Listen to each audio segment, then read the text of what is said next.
Cyber হামলা হলো digital সিস্টেমের মাধ্যমে কোনো ব্যক্তি বা প্রতিষ্ঠানের তথ্য চুরি, পরিবর্তন, প্রকাশ, নিষ্ক্রিয় বা ধ্বংস করার একটি অবৈধ প্রচেষ্টা। এর মাধ্যমে হ্যাকাররা কম্পিউটার সিস্টেম, নেটওয়ার্ক বা অবকাঠামোতে অবৈধভাবে প্রবেশ করে। এ ধরনের অপরাধকে সাইবার ক্রাইম বলা হয়। দেশের বিমানবন্দরে সম্ভাব্য সাইবার হামলা প্রতিরোধে ও নিরবচ্ছিন্ন বিমান চলাচল নিশ্চিত করতে 10 দফা নির্দেশনা জারি করেছে সংস্থাটি।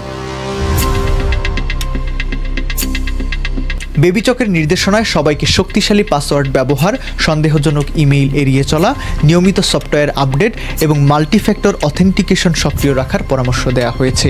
কোনো সমস্যা দেখা দিলে ক্যাব সাপোর্ট টিম এবং জাতীয় সাইবার ইনসিডেন্ট রেসপন্স টিমকে দ্রুত জানানোর নির্দেশনা দেওয়া হয়েছে। সাইবার হামলা এখন আর শুধু ডেটা চুরির মধ্যে সীমাবদ্ধ নেই। এটি যোগাযোগ ব্যবস্থা ভেঙে দেওয়া, অর্থনৈতিক ক্ষতি করা বা গুপ্তচর বৃত্তির এক ভয়ঙ্কর হাতিয়ার। আধুনিক প্রযুক্তি নির্ভর সময়ে ইউরোপের মতো দেশে যেখানে কুপোকাত, সেখানে বাংলাদেশের বিমান এবং সমুদ্র বন্দরগুলোর সাইবার ব্যবস্থাকে সর্বোচ্চ সুরক্ষা দেওয়াই এখন সময়ের দাবি।